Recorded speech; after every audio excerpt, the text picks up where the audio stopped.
With a calm smile on his face, Raymond respectfully asked Prince Saddle to take care of his health. The prince, standing tall in his regal attire, could only nod, unable to refuse as Raymond showered him with sincere compliments. As Raymond inquired if the prince had any other health issues, the prince simply shook his head, giving a brief and final no. Raymond wished him a good time at the banquet, his voice filled with pleasant courtesy. But deep inside, Raymond was overjoyed. He had successfully dealt with the villain. The one man he had feared, Saddle, was puzzled. Why was Raymond behaving like this? Why wasn't he trembling in fear like he used to? Before, Raymond would have been too scared to even speak in the prince's presence, let alone joke around. But today he felt victorious. Raymond knew why. He had made the right decision when he bought that special skill. Without it, he would never have been able to face the prince so boldly. As he glanced at the prince, a thought crossed his mind. This man is no threat at all. For the first time in a long while, Raymond felt completely at ease. He even started bantering with the prince, making light jokes that subtly poked fun at the man who once made his life difficult.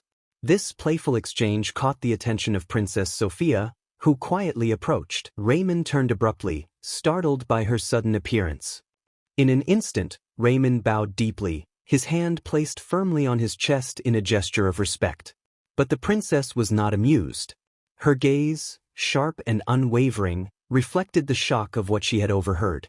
She had listened to every word of Raymond's conversation with the prince, and she wasn't about to let it go unnoticed.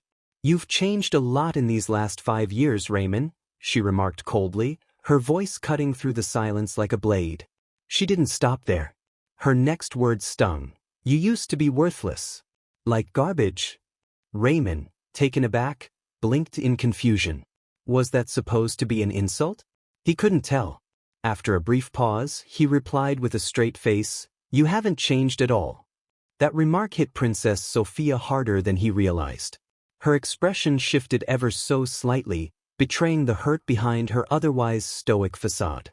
She had hoped she was no longer seen as the horrible person she once was, but Raymond's words felt like confirmation that nothing had changed.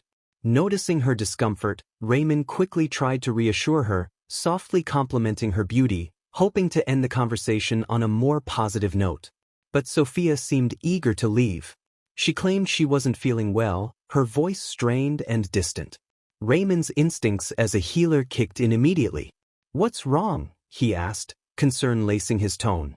But the princess brushed him off, waving away his questions. He knew she was unwell, her pale face betraying her words. As Princess Sophia turned away, her 2 maids hurried to follow her, their anxious eyes darting between Raymond and their princess. Though she was rude and quick to anger, Sophia was a true princess in every sense. She took her place on the throne at the head of the banquet hall, a picture of grace and power. The room erupted into cheers as the banquet officially began. Princess Sophia rose to give her speech, her voice clear and authoritative as she welcomed everyone to the celebration. She spoke with confidence, congratulating the gathered nobles on this joyous occasion. But as her speech continued, Raymond, standing among the crowd, noticed something was wrong. The princess's movements became sluggish.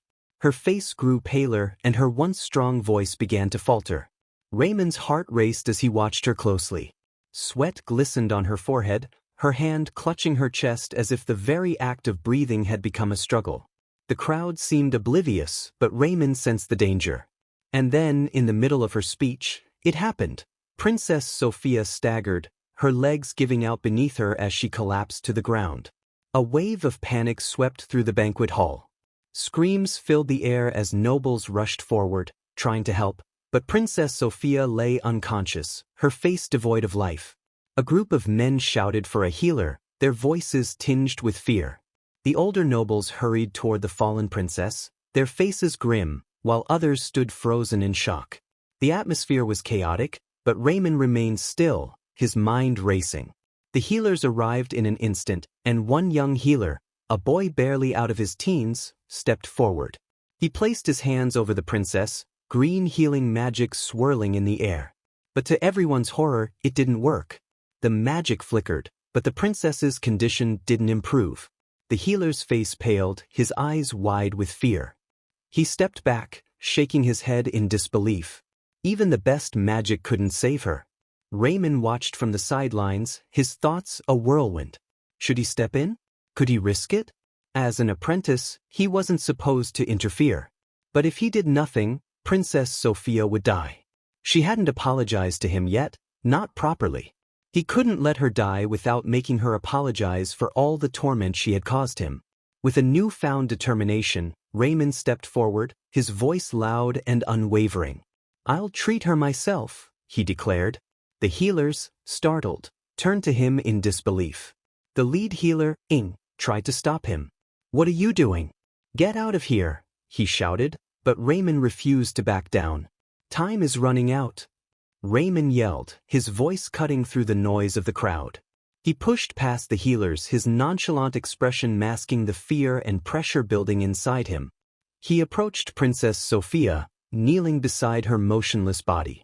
The room fell into a tense silence as Raymond began checking for a pulse. His hands shook slightly as he felt her neck. Nothing. No pulse. Her heart had stopped. Healing magic wouldn't help now. Without hesitation, Raymond began chest compressions, his movements quick and precise. The nobles shouted angrily, accusing him of harming the princess. But Raymond ignored them, focusing solely on saving her life. Sweat dripped down his face as he continued, his arms burning with effort. The room erupted into chaos, but Raymond remained focused. Suddenly the king arrives there and stares at the situation, and asks the healers can they save Sophia. All healers stayed silent with a sorry face. After seeing that, the king commands the guards to let Raymond try. Raymond continues to give chest compressions to the princess, but her heart won't start beating. Raymond realizes that if this keeps up she'll die. Nobility will imply that he is the one who killed the princess. Suddenly, he had an idea. His mind raced back to the blue screen, the skill menu. If healing magic couldn't work, maybe something else would. In a flash, he accessed the blue window and scrolled through the options. His fingers hovered over a selection, basic lightning magic. It was risky, but it was his only chance. With a quick breath, Raymond made his choice. Raymond confidently applied his newly acquired skill, his movements precise. One hand slipped under the princess's right collarbone while the other rested beneath her left arm, near her armpit. He focused, and in an instant, blue sparks of electricity began to crackle around Princess Sophia's body. But just as Raymond began to hope, a royal guard leapt forward. She pushed Raymond to the ground, his body crashing into the floor with a heavy thud. The cold, sharp edge of her sword was at his throat before he could react. "What have you done to the princess?" she spat, her grip on the sword tightening. The tension in the air was thick as the other guards surrounded Raymond, ready to strike him down where he knelt. The room had grown still. Raymond raised his hands in surrender, his voice calm but urgent. "I wasn't attacking her. I was trying to save her life." His plea was met with skeptical glares. The king ordered the healers to examine Princess Sophia. The highest-ranking healers rushed forward, their robes brushing the floor as they gathered around the princess's still form.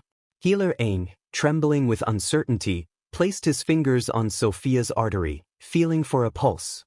His eyes widened, and he gasped in disbelief as he felt the faint but unmistakable thump of her heartbeat. The princess, her heart, it's beating again. Aang's voice broke through the tense silence, and whispers of astonishment rippled through the crowd like wildfire. "This is incredible." Raymond remained on the ground, still at sword point, but a wave of relief washed over him. He exhaled deeply, his eyes closing for a brief moment. It had worked. Against all odds, he had saved her. The king, his regal figure towering over the crowd, approached Raymond slowly, his expression unreadable. The crowd parted in hushed awe as the king stopped in front of the young man who had just performed the impossible. The king asked, "What did you do?" Raymond, still kneeling, replied carefully, his voice steady, "Healing wouldn't have worked, Your Majesty. I used another method, a technique I learned long ago." The king's brows furrowed, his arms crossing in front of him. The silence stretched as Raymond's words hung in the air. Finally, after what felt like an eternity, the king sighed deeply, turning to address the hall. "The banquet is over," he announced, his voice carrying throughout the room. "We are done here." As he began to walk away, The king suddenly paused. "Wait until I summon you," he said, his voice unexpectedly soft, and then he was gone. Raymond blinked in confusion. He had not expected those words from the king, words that carried neither anger nor dismissal. For the first time in his life, Raymond felt seen by his father. Raymond's mind wandered back. He had been just a child, weak, frail, and starving, alone in the slums after his mother had died. He could still remember the moment the king had found him, his body so malnourished that it barely seemed alive. The king had picked him up in his arms, his face unreadable as he silently carried Raymond back to the palace. It was the only time his father had ever shown him any warmth. From that day on, Raymond had lived in the palace, surrounded by people who blame him for tarnishing the image of the king by being an illegitimate child. All his siblings used to bully him, and everyone treat him worse than slave. But his father had never spoken to him again, until now. As Raymond stood in the now empty banquet hall, a blue screen flashed before his eyes. It was a notification: quest completed.